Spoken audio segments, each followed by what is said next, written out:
Okay, so I thought I'd open up today's webinar with a little bit of humor, right? So we have a man and a wife, I'm assuming that they're married, and the man says, "You always contradict what I say."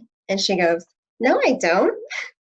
And I thought this was just kind of funny to share with you, but on a more serious note, I wanted to start with this quote from Thich Nhat Hanh that says, "When we say something that nourishes us and uplifts the people around us, we are feeding love and compassion.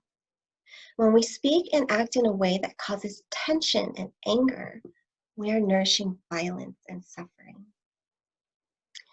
Um, so I just want you to sit with that and think about that for 1 second. Okay, so most of you guys already know me. I just want to do a quick intro. So my name is Eureka.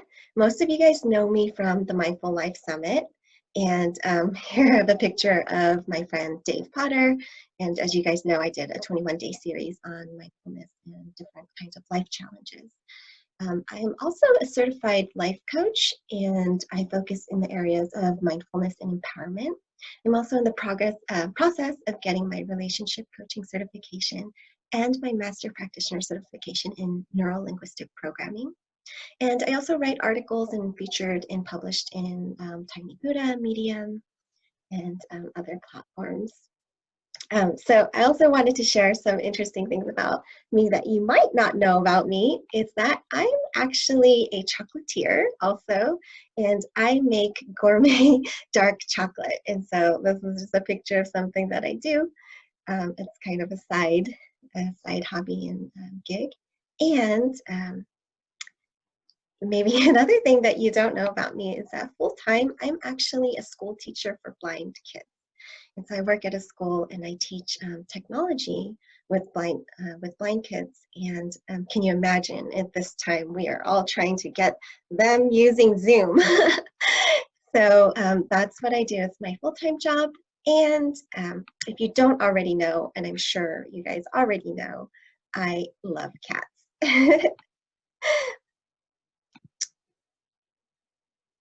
Okay, so today you will learn, you will gain a better understanding of both your own and your partner's behavioral styles in a non-judgmental way.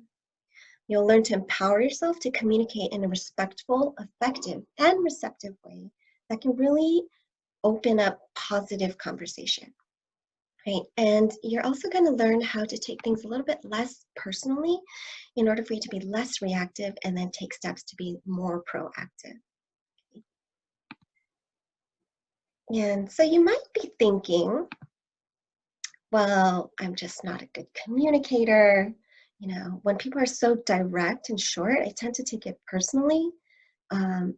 Or thoughts like, I try not to be judgmental, but I find myself constantly judging others and myself. And what about this one? Eureka, you don't even know my husband or my wife or what I have to deal with. You have no idea. How are you going to help me? Well, so my commitment to you for this webinar and my intention is to really give you value. And what I mean by value is the ability for you to learn and gain insight in a way that results in a positive change in your behavior, right? Because we can listen to webinars and read a ton of books, but it's just information in and information out. And unless we're actually applying it to change our behavior in a positive way, that's not value, right? So I'm going to really challenge you guys today to really think about that. How can I make this webinar and this 30 minutes that I have allotted valuable, right? So this is what I'm asking from you today is, first of all, I want you to think about your intention. Your intention for coming today and putting aside 30 minutes of your day to learn about mindful communication. What is your intention? I'm just going to have you sit with that for 30 seconds. And I want you to write it down, right?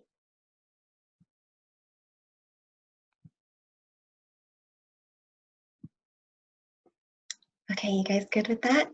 Okay, so now that you have your intention clear, remember intention is super important because intention to me is synonymous to power. So when we have an intention, we have power. Okay, the next thing I'm going to ask from you guys is to be fully present and open. So you might have a lot of things going on in your head, a lot of like fears or stress or what's going on, distractions. I'm going to ask you to be fully present and open during this 30 minutes. So commit that time to yourself.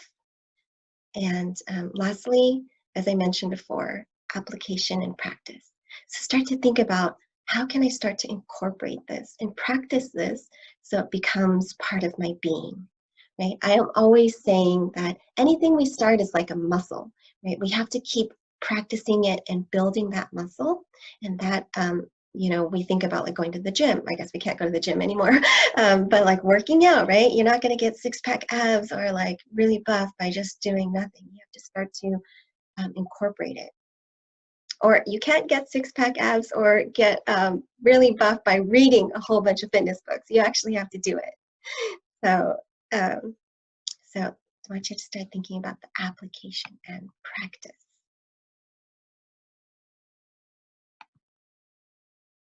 Okay, so mindful communication. Why is it so important? So the first thing is we live in a world of relationships. So everything, whether that's relationship with yourself, relationship with your partner, relationship with your family or friends, we live in a world of relationships. And relationships are one of the most important things in our life.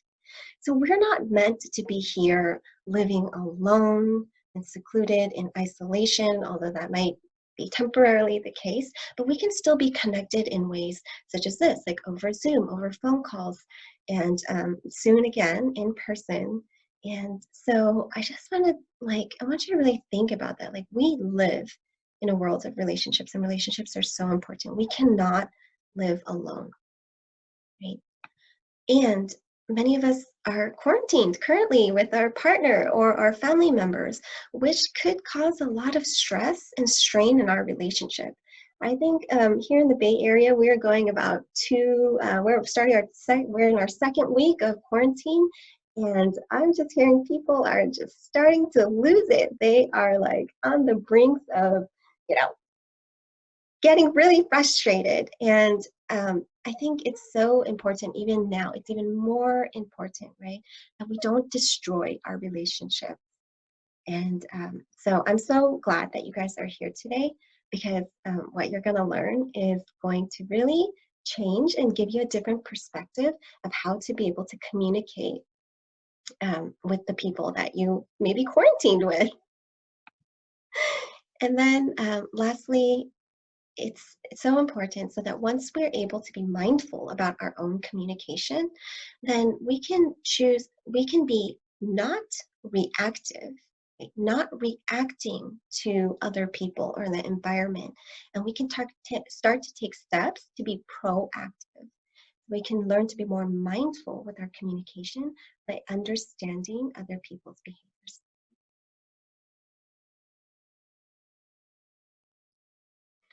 So what I want to teach you today is it's a behavior profile called DISC, and some people may be familiar with it. And I love personality tests, and it's fun to see like where you fall, right? But I never really take it all that seriously. But this is not a personality test, rather it's a behavioral profile. So people tend to fall in one of these four categories. So in our very short time together today, I'm just going to do a brief overview of what each one of these categories or behavior styles are, and then talk about what is the best way to communicate with somebody with that behavior style. So we have D stands for dominant or direct, I influential or inspiring, S steadiness support, C conscious or conscientious. And people tend to have a primary, we call it a high, so like a high D, and then a secondary.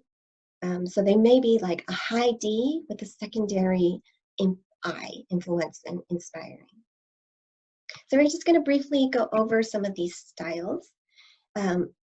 So with each one of these styles, there are positive aspects, right? And I'm not calling these negative aspects because I think that really puts it in, I don't like using the word negative or bad, but I'm using the word shadow aspect. So just, like I'm really careful about my words here. So some of the positive aspects of somebody who's dominant or direct is they're very bold, right? They're very assertive. They're very goal-oriented, determined, independent, right? So the person, like a celebrity that has this kind of personality, behavioral style is Hillary Clinton or Arnold Schwarzenegger, right? uh, so some of the shadow aspects to that could be that they might be a little impatient or insensitive to others because they're so result and goal driven. They're not like really aware of other people's thoughts or feelings. They might come off as intimidating or aggressive, right? Like I would be intimidated if I had to talk to Hillary Clinton or Arnold Schwarzenegger. And these people, they might be stubborn or really demanding.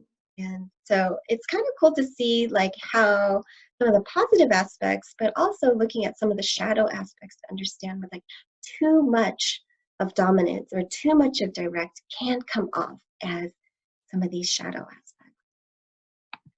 The next area of the behavioral personality is influential or inspirational. So these people, they're energetic, they're extroverted, they love attention, right? They're super enthusiastic and convincing. Like they will convince you to buy anything, or you will follow them off a cliff because they're so inspiring. They're so engaging. They're really charming and optimistic. So think about somebody like Oprah Winfrey, right? Super powerful, super influential woman. But at the same time, some of their shadow aspects may be something like they're impulsive or disorganized. They do a lot of talking, like a lot of talking, but maybe not so much doing. So they tend to lack a follow through and could come off as inconsistent or flaky. So I want you to think about, is there somebody in my life that is like this?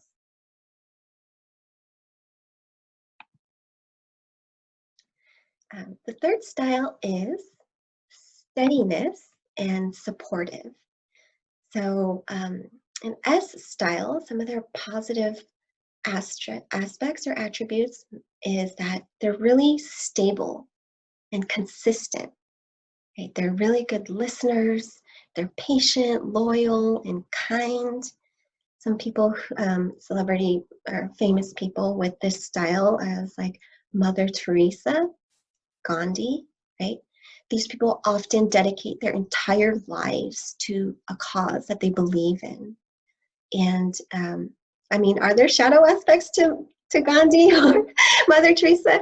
I don't know them personally, but for somebody who has this style, sometimes they can be indecisive or really resistant to change. They are overly accommodating or people pleasers. I think we all tend to have a little bit of that people pleaser, aspect in each one of us, but these people are overly so much that they might start to feel resentful inside, right? So, and they have a tendency to maybe err on the side of pessimism. And the last style is cautious and conscientious. And so this is funny. So my life coach instructor was saying, "Oh, this style is like coupon cutters." I was like, "Oh, that's so me, right?" Like I look at all the ads and make sure I plan all my grocery trips so that I can save at least 40%. So this is totally me. Some of the positive aspects to a cautious person is that they're really deliberate, they're precise, analytical, methodological. They might tend to be a little bit reserved or quiet, and they're very logical thinkers, right? They feel with maybe their head, more than they feel with their heart. So somebody who's like inspirational might be like all heart. Somebody who's conscious is like all head, all brain. Right? So some of the shadow aspects to somebody who's cautious or conscientious is that they might be overly critical because they think that everybody else should also think the way that they do. They tend to overanalyze. And because of this, they're also like really suspicious about other people, right? They're fearful, they're defensive, talk about like they have their walls up, like you have to prove yourself before you can even, like get into my circle kind of thing. And they might have a tendency to isolate themselves. By the way, if you guys have any questions, go ahead and pop it into the chat. And, at the end of this webinar, I'm going to open it up to Q&A. So as I'm talking, if something comes up for you, go ahead and pop it up in the chat box, okay? I can't see any of you guys right now because I'm screen sharing and it's just showing me my screen. So I hope you guys are engaged. Type in the chat if you're listening. Totally engaged, Eureka. Thank you. Oh, thank you. I feel like I'm talking to myself here, so thanks for that. I'm seeing some chats. Thank you, thank you. Okay, so all of this totally makes sense. All right, so yeah, like I get her, or I get my husband now. He's totally a D, and okay, so now what? Like, what do I do with that information, right? So when we have an understanding of our partner's behavioral style or their communication style, what this really allows us to do is that it helps us modify and communicate, like it helps us modify our communication and our behavior so that we can be more, so they can be more receptive, so we can both feel heard, and it can really open a positive dialogue, right? So again, I want you to think about the fact that we can't change other people. You don't have that power, right? So instead of, and even though we know this logically, we try to do it all the time, right? Like raise your hand if that's you.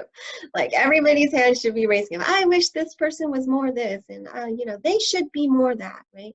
And so, spoiler alert, you cannot change other people's behavior, what they say, what they do. And what we do have control over is ourselves, how we communicate, how we react, how we choose to show up, right? So understanding other people's behavior style, their communication style, really allows us to change our communication style while we are communicating with them in order to foster a healthier, effective conversation, right? And so this is not meant to like be manipulative. I'm not saying that you're gonna like, please don't like manipulate this information to like, get what you want or in a malicious way, right? It comes back down to intention again, right? But if you understand their style, it allows us to communicate with them in their style in a way that they understand, and it facilitates a better conversation. So I'm going to now go over how you can start to talk to these people with that have this communication or behavior style. So somebody who is a high D, right? I'm thinking about like my boss, right? These people tend to be like in a high leadership position because remember, they're goal-oriented, they're results-driven, right? They're determined and they're just like, get things done, right? So these people tend to show up in a lot of leadership positions. But when talking to somebody that is a high D, you want to just get to the point, right? You need to focus on the tasks or the results on hand. So you're not going to sit there, you're not going to kind of like sit on their sofa and be like, hey, so, like, how's the weather? Like, what do you think about the coronavirus or whatever that is? They are going to be, if you do that, they are going to be thinking in their head like, oh my gosh, stop wasting my time. What do you want, right? Their question in their head all the time is like, what do you want? So if you are presenting something or requesting something, be prepared and organized. And you want to present your facts logically. And this one's kind of fun, is provide alternatives and choices so that they can make their own decisions. Because high Ds, they don't want to be told what to do, right? Nobody really wants to be told what to do. But if you can just like plant the seed of like different ideas and then they come to that decision, that's going to make them feel a lot better and heard and important, because high Ds want to feel really important. And here on the bottom screen, you know, I'm just sharing a review, like some of the positive aspects and shadow aspects for you to look at. How to talk to an I. Okay, so remember, I is somebody who's influential and inspiring. So these people really value connection, right? So when talking to an I, you want to start with like a warm, friendly connection. So you want to be able to relate to them. You want to socialize a little bit before getting into the facts. Like, this is what I actually need. So you want to also focus on some of the big picture, so not small details. They are like the big visionary people. They have big visions, right? They don't get caught up in details. So because these people are so focused on the big, right, they tend to be a little bit more disorganized. So a way that you can help somebody who is an I is help them get organized by putting the details in writing. Right? So, because even if you talk about details, it's just going to go like right past their head. So if you can actually write out something in detail, like that will be really helpful. How to talk to an S. So remember, S is supportive or steadiness. And so with an S, the key word that's really going to get through an S is trust. And we all need rapport and trust in all communication styles, but for an S, it's the most important thing. So when talking to an S, you want to show sincere interest in them as people. So you want to make sure that you're listening to them. You're not interrupting them as they speak, and you're really interested in them as people. Like, you genuinely care about them as a person, right? And they need to feel that, and they will feel that. And when requesting for something or proposing an idea, you need to give them time to think things over and get back to you. And they don't like to work under pressure. So just, you know, being able to say like, hey, you know, it's okay, you know, think about this, and, you know, can you get back to me tomorrow or the next day? Or just give them some time to really like think things over to get back to you. And that's really important when talking to an S. So the last behavioral and communication style is cautious or conscientious. So remember, this person is very analytical. They're precise. They like data, information. So if possible, when communicating with a C, if you can give them written information ahead of time, and then be prepared with data, logistics, and evidence. Like the S, you also need to give them some time to digest the information and then get back to you. And these people, remember, pay attention to the small details of things. So I know all of these examples tend to be like, oh, maybe in the workplace. So how do I apply this with, like, you know, my significant other or my family member? So the example that came to mind was, if you're trying to decide what to eat in today, like what you want to order to get delivered, so you might want to research on Yelp. Like you might ask them, hey, what do you want to eat, right? And then they might have an idea.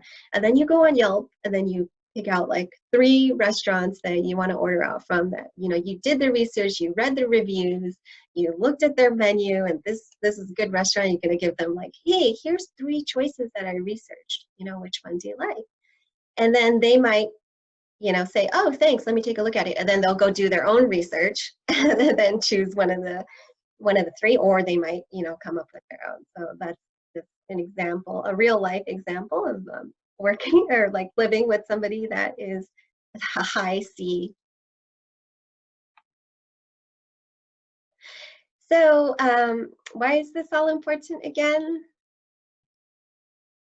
So again, when you're more mindful and you're aware about identifying your own style as well as the other person's communication style, you can modify your communication, right? And this will allow you to feel less frustrated. And it allows you to gain trust with the person, allows you to get things done a lot more efficiently, effectively. Overall, it allows you to be more of an effective communicator. Okay, so I'm just going to give you a live example of something that happened to me, like just literally like this past weekend, 3 or 4 days ago. And so we had a study group Zoom meeting with like 4 or 5 of my friends that are also taking this NLP practitioner course. And so we had set this Zoom date like 2 weeks ahead of time. And going in, we were chatting and saying like, okay, we're going to review some of the test questions. And so me, also, I tend to be a D. I knew that I was going into this meeting with everyone being an I. Like all of them are I's, right? So they're inspirational, they're influencers. They like to talk, they need to like feel that warm connection. And so because we only had 1 hour and I was like laser focused on this test, I took proactive measures, right? And I texted them. I said, hey, I would really want to connect with you guys and excited about our call.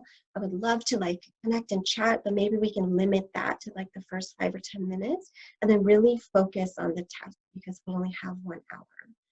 And so again, this is me being proactive, right?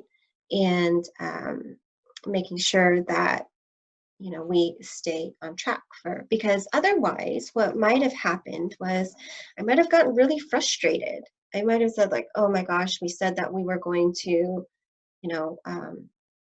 do this test, but then everybody just ended up like talking and sharing since we haven't, had a chance to connect in, the last month or 2 months. And that whole hour would have just went by with just talking and I would have felt frustrated. So this is me taking proactive measures, being proactive in order to make sure that we facilitate that we all facilitated that meeting to what it was supposed to be about. So again, we are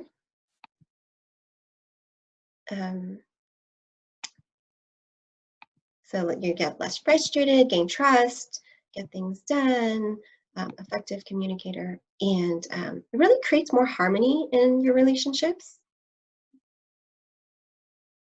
And really that's what we want, right? We want to be able to just get along with each other. We want to be able to connect and yeah, especially right now, to just like really get along. Yes, okay, I said that, have healthier relationships. All right, so my question to you, oh wait, before we do that, let's just recap real quick. So you gained a better understanding of how both you and your own behavioral styles, blah, let me re-say that. Say that again. You gained a better understanding of both your own and your partner's behavior style in a non-judgmental way. You learned how to empower yourself to communicate more effectively, respectfully, and most of all, in a way that the other person can receive your communication. Right? Learn to take things, hopefully you learned how to take things a little bit less personally and less reactive. So you can take proactive measures in order to facilitate a positive conversation.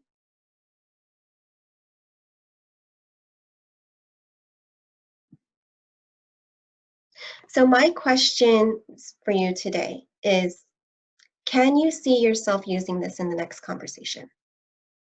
So I want you to either raise your hand, or actually I can't see you if you raise your hand, so or pop in the chat if you can. I want you to like visualize this. Like, can you see yourself using this in your next conversation? Did you learn something new today? And my last question for you today is, was this of value? Again, when we talk about value, remember it's the ability for you to learn and gain insight in a way that results in a positive change of your behavior. So if you sit through this webinar and you just walk away, you didn't incorporate any of what you learned into your next conversation or your future conversation, then this webinar would not have been of value to you. So how can you make this valuable? So at this point, I know it's already I already talked for 30 minutes. I totally underestimated how much content I had. So if you have to pop off, it's totally fine. But at this point, I kind of have two choices. So I can either end here and hope that you're going to implement it and see some positive changes in your communication. But if you're the type of person who needs the extra support, guidance, and accountability, is it okay if I just share a special or an offer that I'm running right now? Would that be okay with you? Okay, cool. So with what's going on right now, I created a package. It is a relationship coaching package. And so in this package, you get 3 55-minute calls with me. This is a 1-month package. You get recordings of all of the sessions. You get text and email support in between the sessions, and any worksheets or handouts that are applicable. So if you go to my website right now, you'll see this relationship package for $697. And includes all of those things that we talked about. Right? But for this audience specifically, what I want to offer is these additional bonuses. So in addition to your 3 coaching sessions, I'm going to throw in an additional session. So that's 4 sessions, and that is a $200 value. That's how much I charge per session. And bonus number 2 is that I'm going to give you a 6 core areas relationship assessment. And this assessment is quite extensive, and it goes over communication, personal differences, unhealthy dynamics, situational issues, areas that I need to work on, as well as ways that we can positively grow together. So that relationship assessment is valued at $100. And because somebody has asked me this before, and I've actually gotten requests for this, and I just thought it was kind of silly, but I will add it anyways, is somebody has asked, people have asked me for a box of my chocolate. So I'm going to throw in as a bonus number 3, you guys had made a box of my chocolate, and it's a 6-piece box, and I usually sell it for $15. So all of this stuff, if you add it up together, it values in over $1,000, right? So $697 plus 200 plus 100 plus 15. I think it's like $1,012 or something like that. But again, because I think we do not want to destroy our relationships, and with what's going on right now, and if you need the extra support, I want to support you. I'm going to be offering this for not $1,000, but for $349. Again, that's 4 coaching sessions, recordings, text, email support, worksheets, assessment, profile, relationship assessment, and a box of my chocolates, which I will mail to you wearing gloves for $349. So if you guys want to take this offer, and I honestly, I don't know how long I can actually keep this offer live, because my time is also limited, right? So if you are ready to invest in yourself and in your relationship, $349 is not a huge amount. I will tell you that last year alone, and I just did my taxes, so I know this, I calculated how much I spent on personal growth and development. Is I spent over $25,000. Okay, not $2,500, $25,000 is actually like 26,800 something in personal development and growth. And the reason why I did was because I believe that I am the best investment that I can make, right? So anytime that I spend money in improving myself, that's an investment that's worth it. So if you're ready to invest in yourself and or in your relationship, this offer, $349, not, I don't know, like I said, I don't know how long I can keep that open for, but this is how you, if you're ready and you're ready to invest in yourself, you can go here. It's on my website /plans, eurekavu.com/plans and pricing. And I'm so confident that you will grow because I'm the type of coach that does stretch you, that I'm offering this at 100% risk-free. And if you honestly feel like you didn't get a single thing out of coaching with me for a month, I will gladly refund you, 100% of your $349. And that's how much that I believe that I can help you. And so if you're ready to make that investment, and again, $349 is not very much. It's like how much I spend on Amazon or groceries in like 2 weeks. So I would suggest you try it, right, if you're interested. And so guys, I hope that was super helpful for you. For the rest of the webinar, I answered Q&A questions, which I didn't include in this video. But if you have any questions, you can send me an email at contact@eurekavu.com. You can also go to my website, eurekavu.com. That's YURIKAVU.com. And it also has the link for the special offer. So until next time, I will see you guys. Take care and be healthy, and blessings to you.